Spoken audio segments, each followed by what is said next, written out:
Kecewa, marah dan kehilangan, hal itulah yang dirasakan Fauzi, 48. Empat keponakannya menjadi korban ambruknya gedung pondok pesantren, Ponpes, Al-Hozini di Buduran, Sidoarjo, Jawa Timur, Jatim.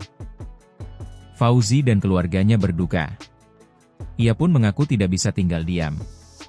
Dia menuntut agar kasus ini diusut tuntas dan pihak yang lalai dimintai pertanggungjawaban hukum. Kalau memang di situ ada human error atau kelalaian manusia dalam hal pembangunan, ia harus diproses. Penegakan hukum itu harus ditegakkan, kata Fauzi kepada cnnindonesia.com, Selasa 7 Oktober. Empat keponakan Fauzi MH, MS, BD dan A menjadi korban tewas dalam tragedi bangunan bertingkat pesantren tersebut. Fauzi mengatakan anak kandungnya, TM, yang juga nyantri di Ponpes itu selamat. Mereka masih berusia sekitar 16-17 tahun dan berada di lantai dasar saat bangunan itu ambruk pada Senin 29 September. Fauzi mengatakan, anaknya selamat karena berada di saf pertama dekat area imam yang tak terdampak. Sedangkan empat keponakannya disebut berada di saf tengah. Fauzi menduga kondisi konstruksi gedung itu sebelum ambruk dinilainya memang sudah tak layak dan tidak memenuhi standar. Saya sudah konsultasi dengan yang lebih ahli. Dilihat dari konstruksinya memang tidak standar untuk pembangunan, ucap warga Depok, Jawa Barat yang berasal dari Bangkalan itu. Tak hanya itu, Fauzi juga menyinggung soal adanya santri yang ikut bekerja saat proses pembangunan atau pengecoran gedung. Hal itu, menurutnya, bisa mengarah pada bentuk dugaan eksploitasi anak. Santri pada saat itu dipekerjakan. Nanti bukan tidak mungkin ada eksploitasi anak di sana. APH, aparat penegak hukum, jangan berhenti dievakuasi saja, tapi juga proses hukumnya harus jalan, tegasnya. Oleh karena itu, dia meminta siapapun pihak yang bertanggung jawab pada kejadian ini agar diproses secara hukum. Baik itu dari pengasuh Ponpes, pengurus, bahkan kiai sekalipun.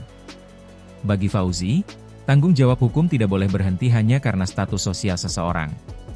Ia menegaskan semua orang sama di mata hukum, tak ada yang kebal. Kita tidak memandang status sosial atau jabatan. Meskipun statusnya kiai, kalau memang bersalah ya harus diproses. Masa hukum kalah sama status sosial seseorang, katanya. Meski menerima bahwa musibah adalah bagian dari takdir, Fauzi menilai kelalaian manusia tetap harus diselesaikan secara hukum.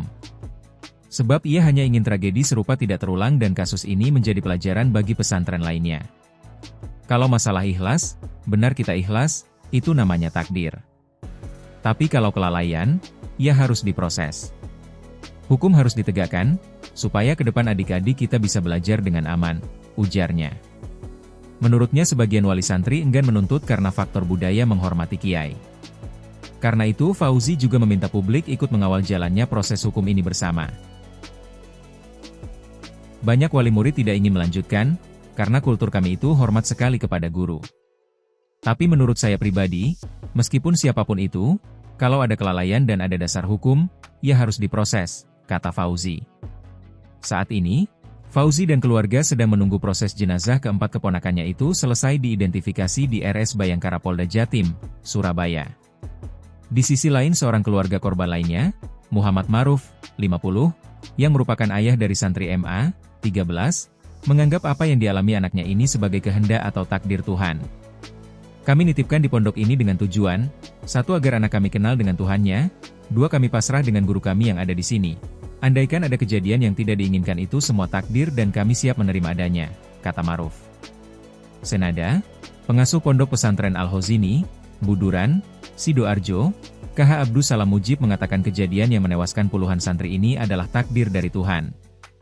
Dia pun meminta semua pihak untuk bersabar. Ia juga berharap luka dan duka yang dialami para korban ambruknya gedung itu digantikan dengan pahala oleh Allah.